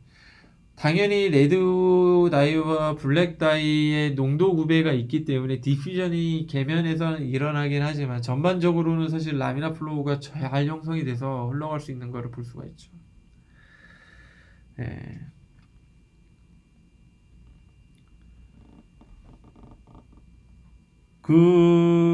다른 형태의 플루이드, 뭐 워터, AUH, AG, 뭐 실버 X, 리덕턴트 다 마찬가지로 라미나 플로우 그 층류를 정확하게 형성을 하면서 이렇게 흘러가죠. 그래서 당시에 이제 그냥 라미나 플로우의 거동만 이렇게 보여주는 거면 재미가 없으니까, 이걸 가지고 이제 패터닝까지도 할 수 있다, 뭐 이렇게 당시에 멋있게 데모를 했었습니다. 그러니까 예를 들어서 플루이드 채널에 금을 덮어놓고 금 에천트를 이렇게 흘려보내주면 라미나 플로우의 형태를 따라서 금이 에칭이 될 수 있죠. 반대로 실버 같은 경우에 실버 X가 이제 AGX가 리덕션이 될 수 있는 AG의 실버의 아이온 형태거든요. 이제 환원제를 같이 넣어주게 되면 그 환원제에 넣어주는 층류 패턴에 맞춰서 실버 와이어가 리덕션이 돼서 형성이 되죠. 이런 식으로. 네. 보면은 딱 요렇게 라미나 플로우의 증거가 보이죠. 이게 당시 이제 굉장히 유명했습니다. 그러니까 마이크로 환경에서 어떤 플루이드 미케닉스의 거동을 정확하게 보여준, 그러니까 레이놀즈 넘버가 굉장히 작은 형태에서 플루이드가 이렇게 형성이 될 수 있고, 이게 사이언스 표지까지 나갔었으니까 당시의 어떤 기술적 파급력을 볼 수가 있었죠. 이게 다이가 서로 다른 다이를 이렇게 보낼 수 있다는 얘기, 서로 플루이드가 섞이지 않고 보낼 수 있다는 얘기는 얘를 가지고 어떤 빛을 가이딩 할 수 있는 웨이브 가이드로도 쓸 수가 있다는 얘기예요. 그래서 우리 이번 학기 초반 때 제가 소개해 드린 것처럼 이렇게 플루이드를 이용한 빛 가이드, 웨이브 가이드, 이걸 옵토 플루이딕 웨이브 가이드 이렇게 부르는데요. 세 가지 플루이드로 이루어진 층류를 이렇게 보내는데, 여기 N인 이제 굴절률이거든요. 빛의 굴절률. 굴절률 N1, N2, N1 이런 굴절률이 서로 다른 플루이드를 층류 형태로 보내주게 되면 거를 웨이브 가이드로 쓸 수 있다는 얘기인데, 빛은 통상 굴절률이 높은 데 머무는 걸 좋아합니다. 그래서 이렇게 여기서 이제 N2 유체가 N1 유체가 갖고 있는 굴절률보다 높은 굴절률을 보여주거든요. 네, 보여줍니다. 그래서 빛을 굴절률이 높은 플루이드에 이렇게 넣어주게 되면 빛은 굴절률이 높은 파트만 가요. 여러분 요즘에 우리가 광통신 하죠. 광통신 전부 이제 파이버로 빛을 전달해서 우리가 통신 정보를 주고받으면서 통신을 하는 거잖아요. 그런 옵티컬 파이버도 전부 이런 구조를 갖고 있어요. 다만 이제 플루이드로 구성이 안 돼 있었다 뿐이지 이 파이버의 외곽 쪽은 이걸 클레이딩이라고 부르는데 클레이딩이라고 불러요. 여기 이제 클레이딩 파트는 굴절률이 상대적으로 낮게 그리고 가운데 코어 파트는 굴절률이 상대적으로 높게 해서 빛을 코어 파트로만 보내는 어떤 빛을 보낼 수 있는 파이버를 쓸 수 있거든요. 근데 이제 우리가 고체 파이버 같은 경우에는 그 지오메트리가 코어 클렉이 딱 정해져 버려 있지만 마이크로 플루이딕 시스템을 이용을 하게 되면 이 여기 플루이드 여기 플루이드 여기 플루이드의 플로우 레이트에 따라서 이 플루이드의 방향을 정교하게 조절할 수가 있거든요. 예를 들어서 여기 속도가 우리 유체역학 때 배웠던 것처럼 U1, U2, U3가 있으면은 U1이 U2, U3보다 상대적으로 크게 되면 여기서의 프레셔가 P2, P3보다 크겠죠. 그러면 얘가 이쪽으로 눌러주는 효과를 해서 N2에 갖고 있는 U2의 플로우가 흐름이 일로 내려갈 수가 있어요. 반대로 U3의 유속을 U1, U2보다 커지게 하면 반대로 올라가는 형태로 조절할 수가 있고 U1과 U3의 유속을 밸런싱을 잘 맞춰주게 되면은 이 가운데로 그냥 흘러가기도 할 수가 있어요. 네. 이거는 우리가 베르니케이션부터 다뤘던 U와 프레셔의 관계, 잘 기억나시죠? 그렇게 해서 우리가 그 가운데 부분에 있는 굴절률이 상대적으로 높은 플루이드의 플로우 디렉션을 이렇게 조절할 수가 있습니다. 그 얘기인즉슨 N2를 타고 갈 빛의 방향도 가이딩을 할 수 있다는 뜻이에요. 여기처럼 위로 빛을 보낼 수 있고 가운데로 보낼 수 있고 밑으로도 보낼 수 있고. 그러니까 옵티컬 파이버 같은 경우에는 고정된 고체이기 때문에 빛을 어떤 가이딩 디렉션을 자유자재로 조절하기는 어렵지만 얘는 그냥 유체의 마이크로 환경에 있는 유체의 플로우 레이트를 조절함으로써 이게 비교적 용이하게 된다는 거죠. 또 하나 제가 강조드리고 싶은 부분은 마이크로 환경에서의 이런 플루이딕이 라미나 플로우를 형성하기 때문에 즉 레이놀즈 넘버가 상당히 적기 때문에 이 유체와 유체 사이가 섞이지 않고 이런 게 가능하다는 거예요. 그래서 이 유체에 따라서 지금 요거는 RGB, 레드, 블루, 그린의 각각의 다른 빛이 각각의 다른 유체를 타고 가게끔 디자인을 한 거고 이 유체와 유체 사이에는 굴절률이 비교적 낮은 물질을 보내서 코어 클레이딩이 반복돼서 형성이 되게 한 거예요, 여기. 그래서 정확하게 코어 부분만 빛을 타고 갈 수가 있고 실제 이렇게 코어 부분만 빛을 타고 가요. RGB 각각 다른 빛이. 그리고 서로가 섞이지 않기 때문에 물론 계면 일부에서 디퓨전은 있지만 섞이지 않기 때문에 각자가 독립적인 빛을 가이딩할 수 있는 플루이드 모션이 됩니다. 그래서 얘를 이제 옵토 플루이딕 웨이브 가이드 이렇게 불러요. 이때 이제 처음에 보고가 될 때는 N1, N2, N1 요 그 코어 클레이딩 파트의 플루이드를 전부 리퀴드를 썼어요. 근데 이제 보통 이제 물의 굴절률이 한 1.33 정도 되고 유기 용제들의 굴절률이 대략 1.4 초반에서 1.5 초반까지 됩니다. 근데 그러면은 대략 굴절률 차이가 커봐야 한 0.15에서 0.2 정도 나잖아요.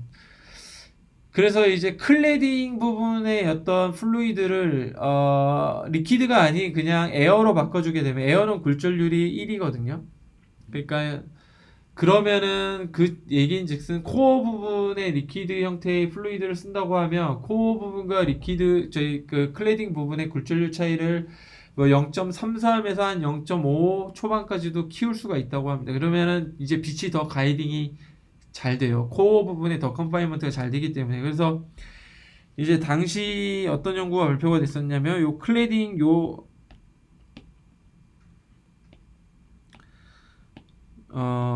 클레딩 파트 여기는 이제 에어로 코어는 리퀴드로 해서 가이딩 효율을 조금 더 높인 형태. 제가 요 논문에서 그 전체 시스템의 아웃라인도 제가 따와서 갖고 왔는데 이 통상 사실 이런 옵터 플루이드 웨이브 가이드에만 쓰이는 건 아니고요. 요거는 보통 이제 일반적인 마이크로 플루이드 시스템에서도 요런 시스템을 많이 써요. 많이 씁니다. 그래서 그 참고하시라고 갖고 왔고요. 요게 요 확대된 부분입니다. 그래서 빛을 넣어주기 위한 커플러가 있고 리퀴드 인렛, 에어 인렛 이렇게 하면 리퀴드와 리퀴드가 T-전션 형태에서 만나서 가운데 갈 때 양쪽에 에어 인렛을 넣어주게 되면 리퀴드 부분이 이제 스퀴징이 이렇게 돼서 왜냐면 여기 V1, V2를 갖고 있고 얘가 프레셔를 동반을 하겠죠. 그랬을 때 여기서 오는 유체 3라고 할까요? V3를 갖고 있을 때 P1, P2가 주입이 되게 되면 가운데서 오고 있는 리퀴드 부분이 스퀴즈가 되겠죠. 스퀴즈가 돼서 유체가 이런 형태로 흘러가요. 이런 형태로 이렇게 스퀴즈 된 형태로 이거는 P1, P2에 의해서 스퀴즈가 된 거죠. 그래서 뭐 여러 색깔의 빛을 이렇게 가이딩을 잘 할 수 있더라.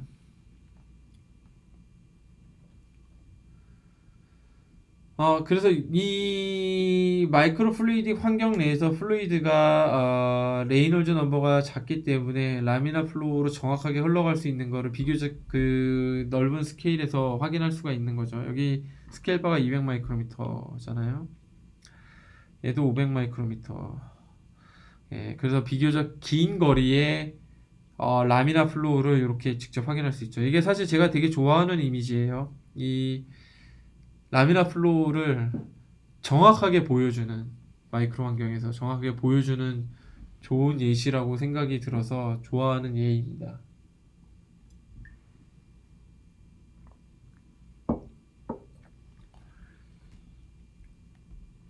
예, 이 이미지 역시 마찬가지죠.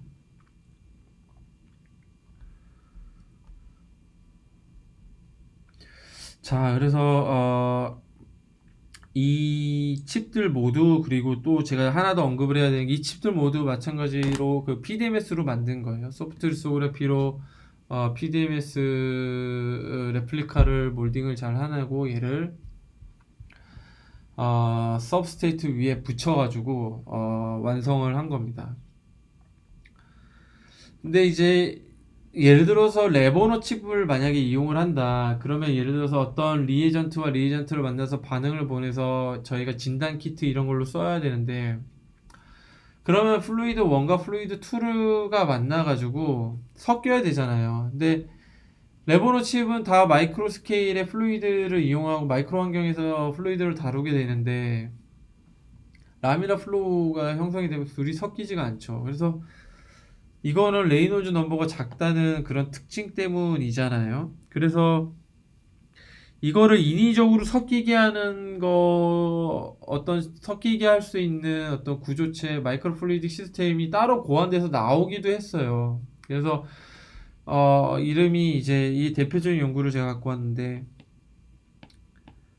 카우팅 믹서 뭐 이렇게 됩니다. 그래서 이 마이크로 플루이딕 채널 환경이 이렇게 있고 여기 단면을 이제 확대한 게 이렇게 되는데 플루이드가 비교적 이제 라미나 플루로 이제 오는데 바닥면만 이런 어떤 요철을 바닥에 이렇게 주는 거죠. 요철을 주는 거죠. 그러면 요철을 주면은 마찰, 그러니까 플루이드가 예를 들어서 왼쪽에서 오른쪽으로 올 때 느끼는 마찰이 커지게 되거든요. 커지게 됩니다. 근데 이거를 이거는 이제 퍼스펙티브 뷰고,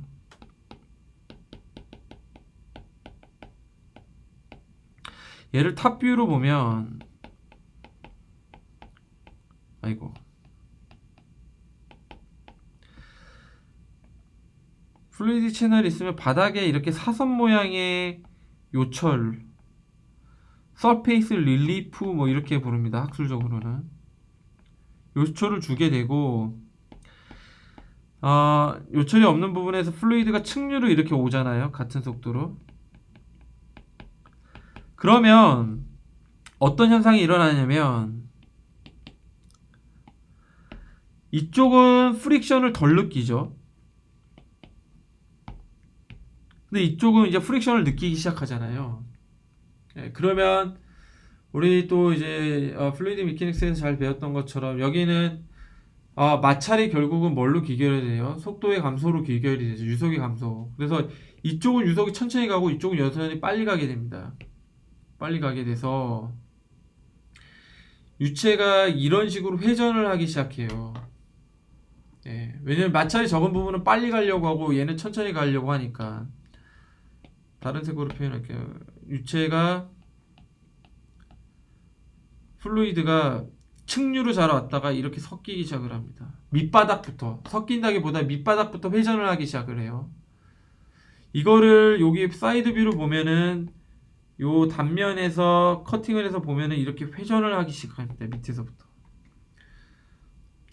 근데 위에는 여전히 측류로 가려고 하거든요. 측류로 가려고 해요. 근데 이게 반복이 되다 보면은 점점 더 돌아가게 되고, 밑에가 돌아가니까 위에도 따라서 돌려고 하는 경향이 보여요. 돌려고 하는 경향이 보입니다. 그래서 플루이드가 이렇게 스크류 형태로 모션이 바뀌기 시작을 해요. 그래서 실제로 보면 스크류가 여기 있는데, 스크류에 도착하기 전까지는 세 개 플루이드 1, 2, 3번이 라미나 플루를 잘 형성돼서 오다가, 그죠? 스크류, 밑바닥에 스크류가 있는 지점부터 유체가 회오리 치기 시작을 해요. 회오리 치기 시작을 합니다. 그래서 이거를 구간별로 각각 나눠서 보게 되면, 처음에는 라미나 플로우가 잘 오다가, 여기 스케일, 저기 코디네이션 여기 잘 보세요. 요 C의 단면은 지금 요 단면을 보고 있는 거예요.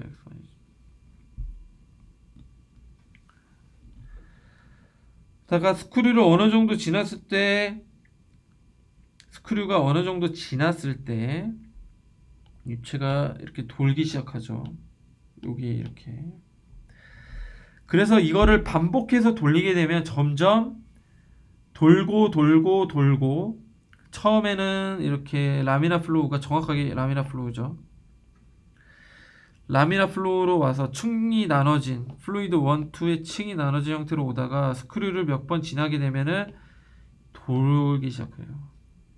그리고 얘를 반복하게 되면 점점 더 돌기 시작하고 이거를 계속 반복을 하다가 결국 호모지니어스하게 섞이게 됩니다. 이런 거를 카오팅 미서라고 불러요. 이거는 우리가 이제 미케니컬 에너지 밸런스부터 모멘텀 밸런스까지 오는 과정 중에서 봤던 어떤 프릭션, 로스트웍을 컨트롤해서, 로스트웍을 위치마다 다르게 컨트롤해서 플루이드가 라미나 플루이드에서 이렇게 카오틱한 호모지니어스한 플루이드로 이제 변모를 시켜주는 과정이죠. 네. 그래서 마이크로 스케일의 비교적 작은 채널에서 로우 레이놀즈 넘버가 적어서 라미나 플로우가 기본이 되긴 하지만, 이러한 믹서를 이용을 하면은 그런 라미나 플로우조차도 우리가 호모지니어스하게 섞을 수 있는 믹서를 만들어내고 구현을 해낼 수가 있습니다.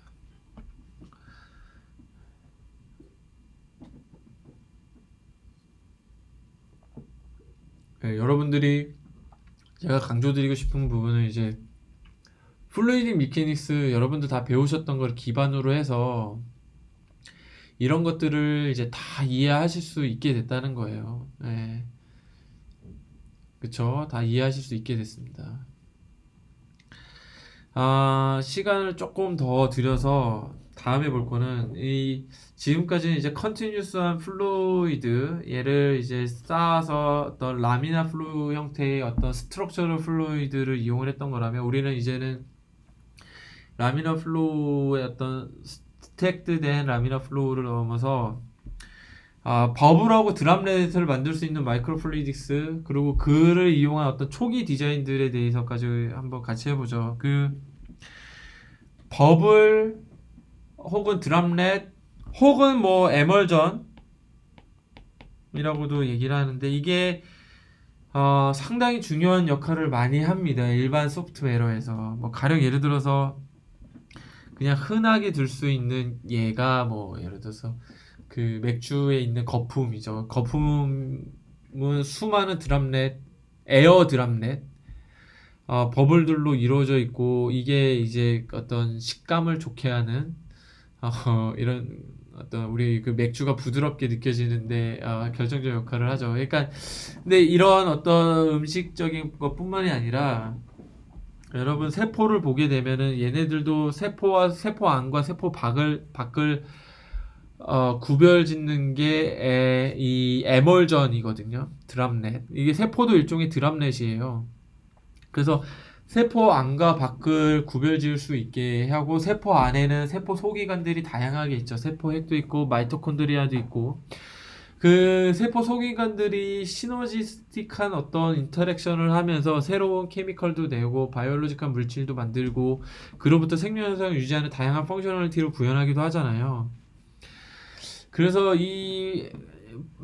이것들 버블들을 통해서 다양한 형태의 일들이 가능하게 됩니다, 실제로. 그래서 응용적인 부분에서 굉장히 다양한 게 가능해요. 이거는 이 세포는 일부 예만 제가 말씀을 드리는 거예요. 일부 예만.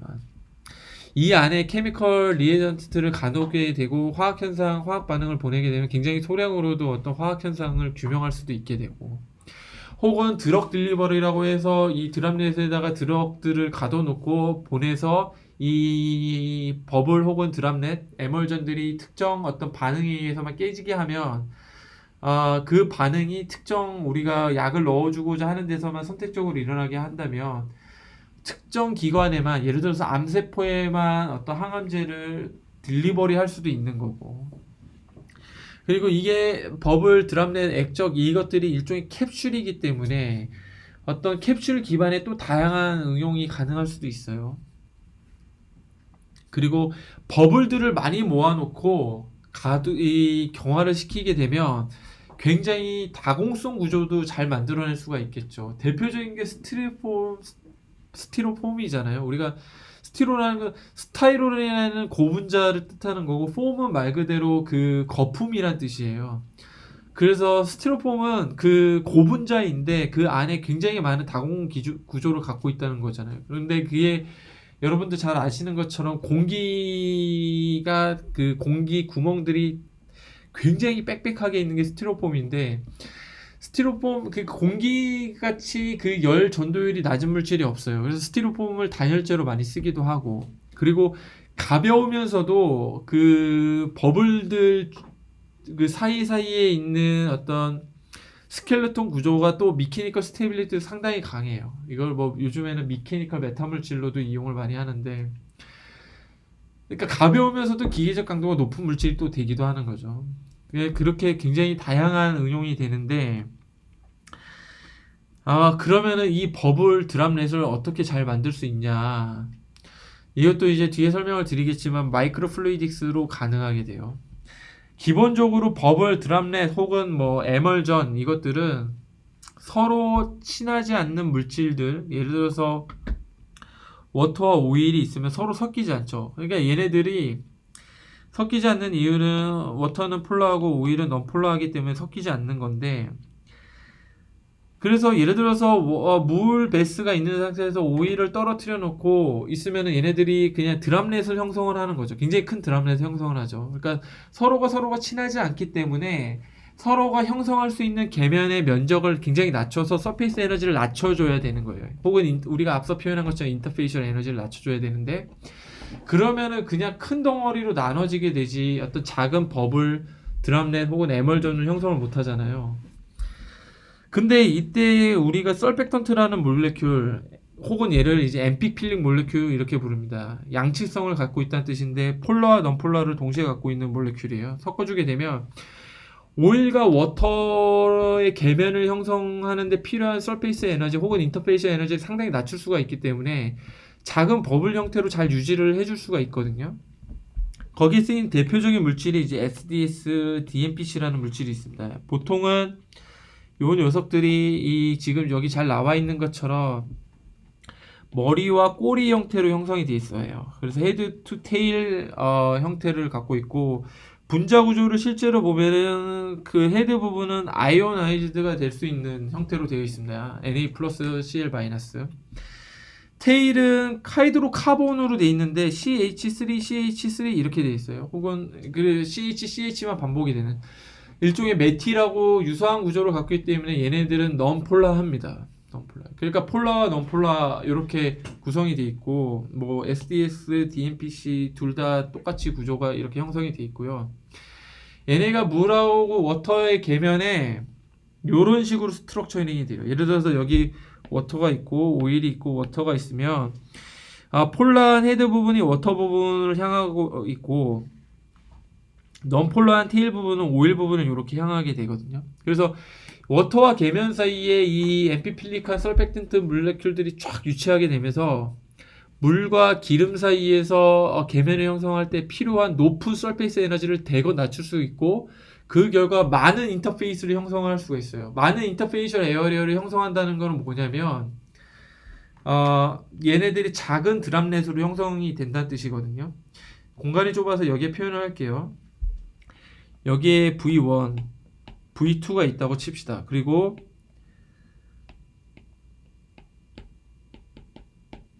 V1과 V2를 합친 만큼의 볼륨을 갖고 있는 녀석이 여기 있다고 쳐요. 하나로 뭉쳐져 있는. 그러면 이 케이스 1과 케이스 2를 비교를 해보면 이 인터페이셜 에어리어가 케이스 2인 경우가 훨씬 작아요. 훨씬 작습니다. 그 얘기인 즉슨 물과 기름이 있다. 그리고 물하고 기름이라는 엘러멘트가 정해져 있으면 필요한 서페이스 에너지, 인터페이셜 에너지와 서페이스 에너지는 사실 같은 개념인데, 이게 의미하는 거는 인터페이스를 형성하기 위해서 필요한 에너지란 뜻이에요. 그러니까 물하고 기름이라는 엘러멘트가 정해져 있으면 이 인터페이셜 에너지는 뭐가 결정하냐면 인터페이셜 에어리어가 결정하는 거예요. 인터페이셜 에어리어가 많을수록 인터페이셜 에너지가 커지는 거죠. 근데 모든 시스템의 에너지를 낮추고 싶잖아요. 그래서 예를 들어 이게 물 혹은 얘가 기름이고 밖이 워터라면 이 상태보다는 이 상태로 가고 싶은 거죠. 왜? 인터페이셜 에너지가 훨씬 작으니까. 근데 이 상태라도 표면에 이제 설펙턴트, MPP 몰레큘도 이렇게 유치를 하게 되면 이 계면을 형성하는데 필요한 서페이스 에너지 대거 낮추기 때문에 이게 아니더라 이 상태도 잘 유지를 한다는 거예요. 예, 그거를 위해서 이제 필요한 게 계면 상태에서 이렇게 형성을 하기도 하고, 이걸 라멜라라고 부르고요. 앞에 이제 마이크로 에멀전을 붙인다. 에멀전은 뭐 드랍넷, 버블 뭐 이걸 뜻합니다. 그러니까 기름 방울 뭐 이런 거.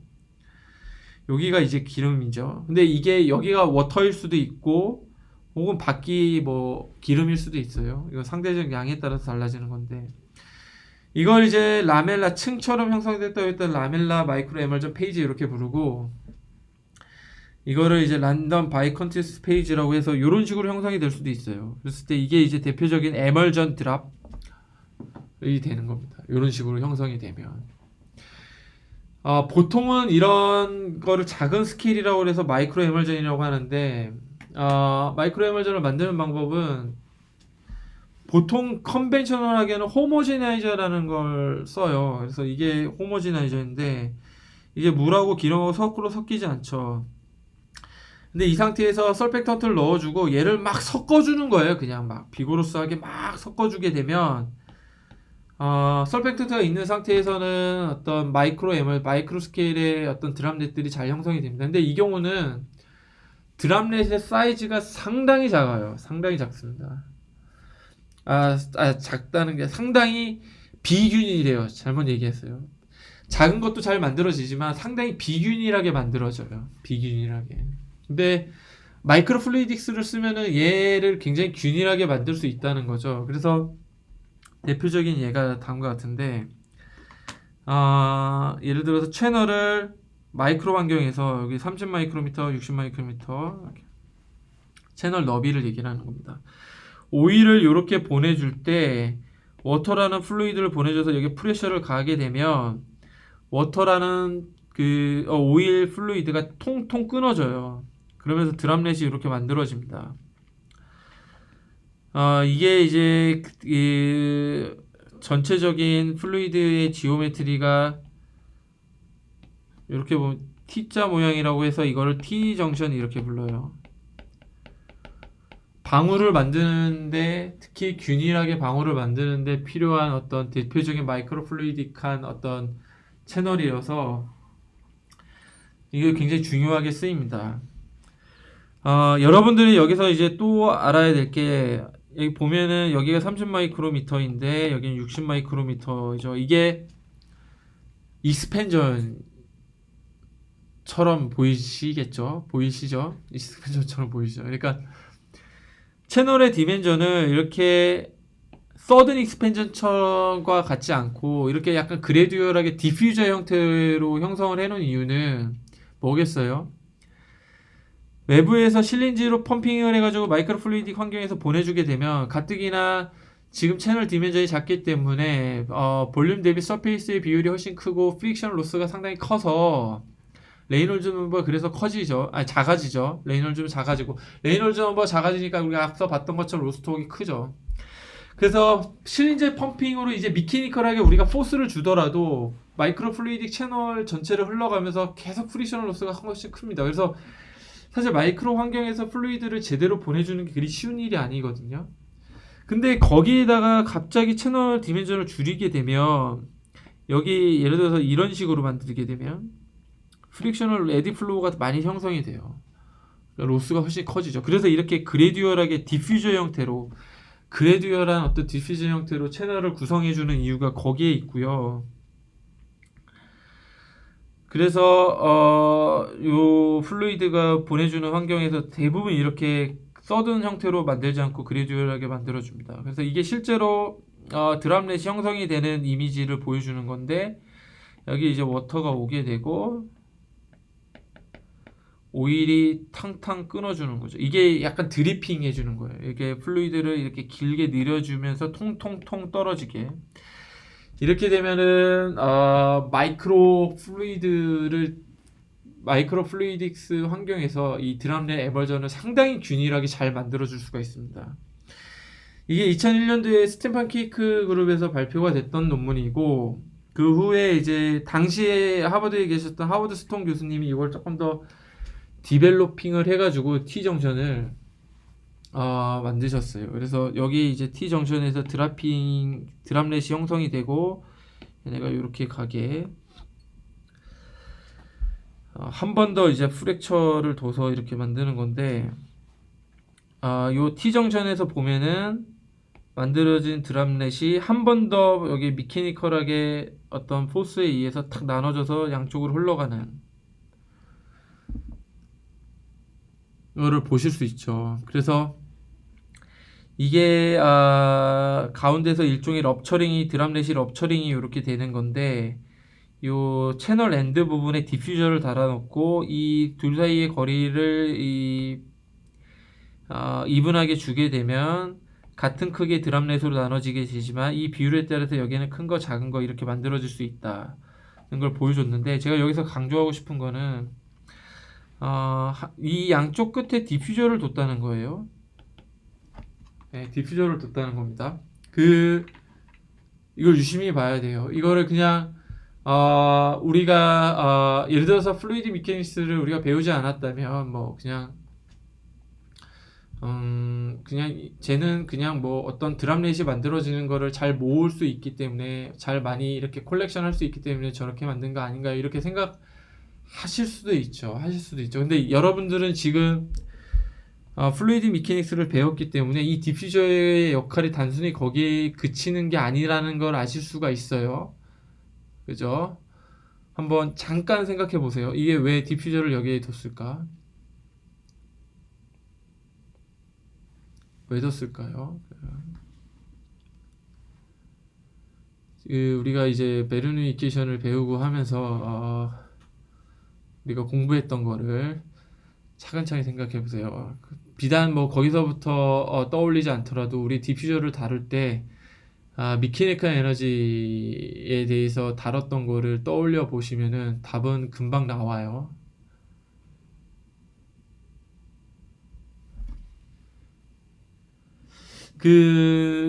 정답을 말씀을 드리면 기본적으로 플루이드의 플로우를 파생을 시키려면은 프레셔 그레디언트를 줘야 돼요. 프레셔 그레디언트. 이게 일종의 플루이드의 플로우를 유발할 수 있는 어떤 그 동력이잖아요. 근데 그거를 계속 잃어버리죠. 레이놀드 넘버가 너무 작은 환경이기 때문에. 그래서 채널 끝에까지 왔을 때 그 어떤 프레셔 디스트리뷰션을 정확하게 계속 유지하기가 되게 힘듭니다. 근데 채널이 이렇게 좁은 데서 넓어진 대로 오게 되면 줄어든 키네틱 에너지가 프레셔로 전환이 될 수가 있겠죠. 예, 우리 그런 거 기억나세요? 이제 프레셔 리커버리 뭐 이런 용어 썼던 거. 그러면은 사실 이 지오메트리가 바뀜에 의해서 파생이 되는 키네틱 에너지 변화를 우리가 프레셔로 리커버리를 할 수가 있죠. 그 얘긴즉슨 상당히 이제 이 긴 마이크로 채널을 오면서 잃어버렸던 어떤 그 포스, 플루이드가 플로우가 될 수 있게끔 생긴 그 포스에 대한 리커버리가 어느 정도 가능하다는 거예요. 그래서 대개 마이크로 플루이딕 시스템에서 관 그 끝에 부분에 대부분 이렇게 디퓨저를 달아놓는다. 그러니까 관의 채널의 디멘전을 키우는 이유가 그거예요. 그러니까 플루이드 플로우에 있어서의 어떤 그 동력을 계속 유지하기 위한 그 실린지 펌핑, 그게 뭐 실린지로 하든 퓨니마틱으로 하든 저 끝에서부터 시작점에서부터 그 미케니컬 포스가 계속 이어지지 못하니까 이렇게 지오메트리컬하게 프레셔 디스트리뷰션을 계속 유지할 수 있는 동력을 제공을 하는 겁니다. 제공을 하는 거예요. 그래서 제가 이제 좋아하는 이미지가 요거인데 잘 보시면 여기서부터 이렇게 밑으로 내려오는 거거든요. 그 T 정션을 만날 때마다 이제 드랍넷이 계속 나눠지면서 럽처링이 되면서 더 작은 드랍수로 형성이 되는데 여러분들이 여기 이제 마이크로 플루이딕 설계를 키포인트를 보시면 위에서 아래로 내려올수록 채널의 디멘전이 점점 커지게 설계를 해놨어요. 커지게 설계를 해놨어요. 왜요? 이거 왜 그럴까? 이게 일종의 디퓨전인데 점점 그래듀얼하게 플루이드 채널을 키우게 되고 그로부터 키네틱 에너지가 느려지게 되면 이거를 프레셔로 리커버리를 계속하게 해줘가지고 이렇게 마이크로 관이 나눠지고 좁은 관이 나눠지고 여기서 파생이 되는 프랙셔널 로스가 점점 계속 유지가 돼서 어떤 미케니컬 포스를 계속 잃어버리는 대신에 이걸 채널 디멘전을 점점 여기 이렇게 점점 키우고 있죠. 이렇게 해서 프레셔 리커버를 통해서 그 프레셔 디스트리뷰션을 계속 유지를 하기 위함이에요. 유지를 하기 위한. 그래서 여러분들이 이제 이런 그 주요 논문들을 공부를 하면서 어떤 마이크로 플루이딕 어떤 채널의 디멘전 그로부터 이제 플루이드 모션 같은 걸 보면서 이제 플루이드 미케닉스를 잘 알게 되셨기 때문에 그런 것도 이제 눈에 잘 보이셔야 됩니다. 이게 이 이미지를 보고서 왜 저렇게 했지 그냥 이미지가 이쁘네 이게 아니라 어떤 플루이드의 플로우를 계속 채널 전체에 잘 유지하기 위해서 마이크로 환경에서 하기 위해서 우리 베르니 이퀘이션부터 잘 배웠던 속도가 줄어들면은 프레셔 리커버리가 생긴다. 이 원리를 그대로 적용한 굉장히 좋은 예입니다. 그래서 이제 채널이 이렇게 하이라키컬하게 내려가면 내려갈수록 럽처링이 되고 더 작은 드랍이 더 많이 만들어지게 되고 그거를 플루이드의 어떤 미케니컬 포스를 잘 유지를 해서 잘 흘러갈 수 있게끔 해주는 굉장히 좋은 연구입니다. 그래서 오늘 여기까지 하고요. 계속 이제 다음 시간, 다음 동영상 강의부터 계속 강의를 이어가겠습니다. 예, 경청해 주셔서 감사합니다.